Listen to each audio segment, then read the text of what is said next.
articulation of pelvic bones and hip joint and pelvis as a whole. In pelvis, we can find all types of articulations. Who remember which types of articulation?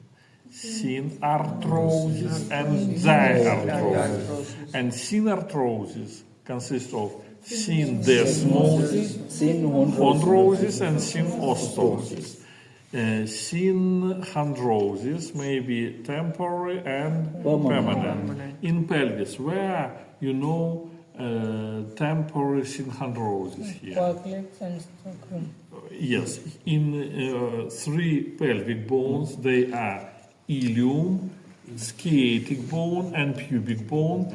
First of all, here we have synchondrosis in the region of acetabulum, and they fuse together, cartilage replaces into bony tissue, and we receive one bone, hip bone, os coxa.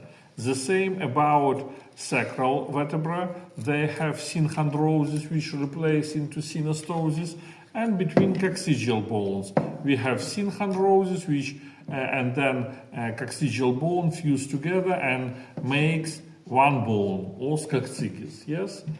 Now, they are temporary synchondrosis and synostosis, and where we have permanent synchondrosis, that is in pubic symphysis.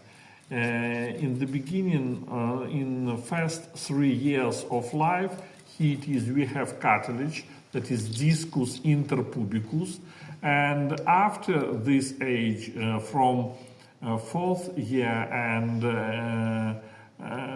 from fourth year, inside of this cartilage present cavitas, and this disc has name pubic symphysis. Symphysis, that is permanent synchondrosis in human body. Pubic symphysis, that is synchondrosis, and inside of discus pubicus, discus interpubicus, we have cavities. Now, syndesmosis, we have ligaments and membrane. Membrane, that is membrana obturatoria, which is which closes this foramen obturatum, and some ligaments, ligamentum pubicum superior and ligamentum arcuatum pubis. And another ligaments we have in sacroiliac joint. Which ligaments? Anterior or ventral sacroiliac ligament, posterior or dorsal sacroiliac ligament. The same between tuberositas iliaca and tuberositas sacralis, we have sacroiliac interossal ligament. Between spinal process of fifth lumbar vertebra and iliac crest, we have ligamentum iliolumbale, iliolumbar ligaments.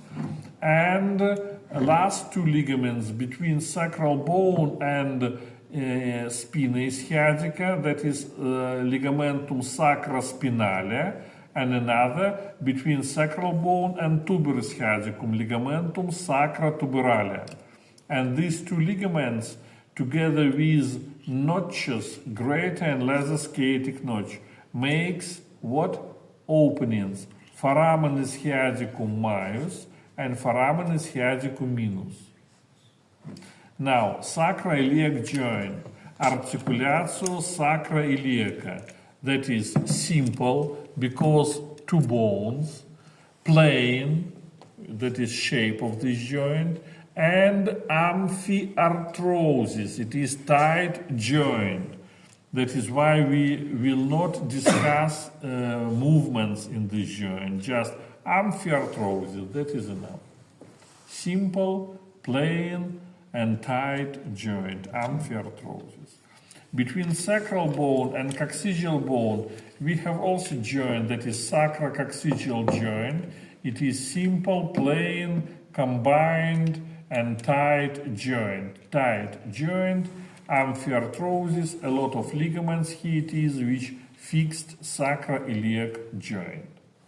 That is all about articulation of pelvic bones, and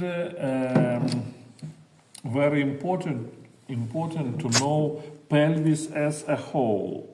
Pelvis as a whole consists of large pelvis and true pelvis or small pelvis. Large pelvis, lateral walls of large pelvis, that is wings of iliac bone, ala ossis ilii, that is laterally, anteriorly here it is abdominal wall, and posteriorly lumbar vertebrae, that is part of abdominal cavity. And we have a linea terminalis, terminal line, which is a border between large and true pelvis. Linea terminalis passes through promontorium, linea arcuata, eminentia iliopubica, pecten ossis pubis, and superior border of pubic symphysis. This is terminal line, and above of terminal line, that is abdominal cavity, and below of terminal line, that is cavities of true pelvis. And in time of pregnancy and in time of delivery of fetus, it is very important to know sizes of large and true pelvis, if necessary, to decide is it possible delivery of fetus through true pelvis, or maybe it is necessary to make cesarean section. And in this case, we need to know distance between superior anterior iliac spine, that is distance interspinalis. This distance should be from 25 to 27 centimeters.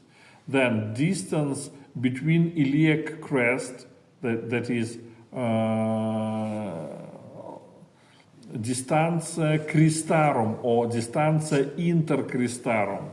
This size should be 28-29 centimeters. Next distance, that is distance between greater trochanter on the right to greater trochanter of the left side, that is intertrochanteric diameter, distantia intertrochanterica. This size should be 30-32 centimeters.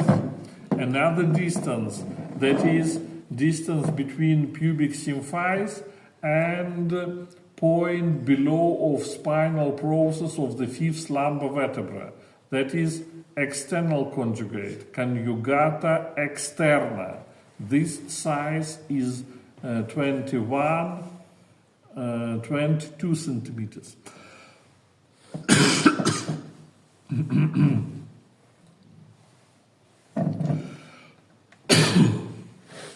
Next, linea terminalis, it's around inlet into true pelvis, and inlet has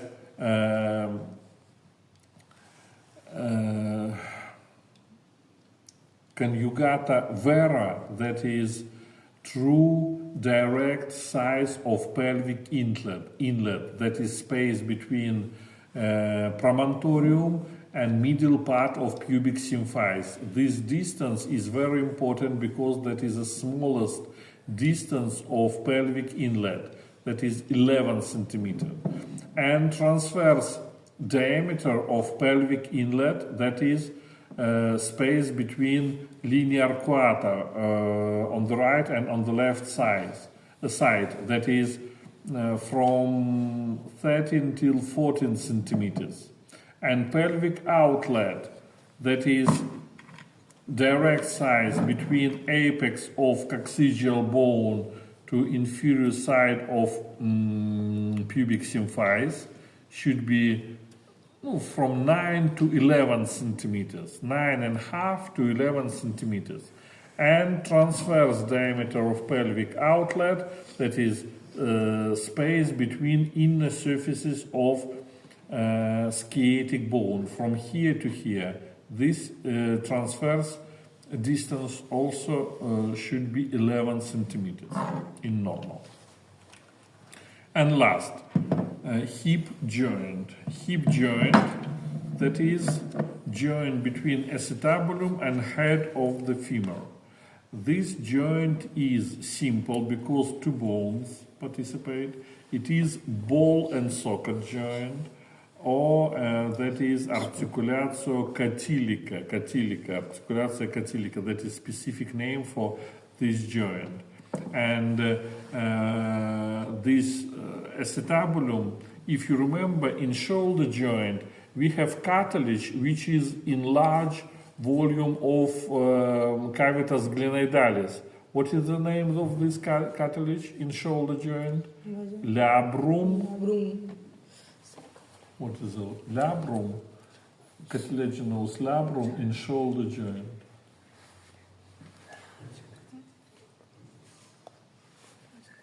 Labrum glenoidale. Labrum glenoidale. In hip joint, we also have cartilage that is labrum acetabulare. And this joint has two intra-articular ligaments. One ligament from fossa acetabuli to fovea capitis femoris, that is ligamentum capitis femoris. It is very important ligament because through this ligament, artery which supplies head of the femur comes to this bone. It passes through ligamentum capitis femoris. And if in time of fracture in hip joint, this ligament is broken, head of the femur not fused together with the neck. That is necessary to remove this head and insert artificial head of the femur. That is a problem if ligamentum transversum acetabuli is broken, ligamentum capitis femoris is broken. And another ligament above of notch of acetabulum, that is ligamentum transversum acetabuli, that is second intra-articular ligament in hip joint, and four extra-articular ligaments. One is ligamentum iliofemorale, it starts from iliac bone and goes to the femur. Another is ligamentum pubofemorale, from pubic bone to the femur. Next is ligamentum ischiofemorale, from sciatic bone and femur. And last is zona orbicularis. This zone starts from spina iliaca anterior inferior. It makes loop, surround head and neck of the femur, and attach again to spina iliaca anterior inferior. That is zona orbicularis. That is extra-articular ligament. 3 axes, frontal axis, that is flexion and extension, in sagittal axis, abduction and abduction, and vertical axis, supination and supination. And circumduction, that is also possible in hip joint. Now we try to see that preparates.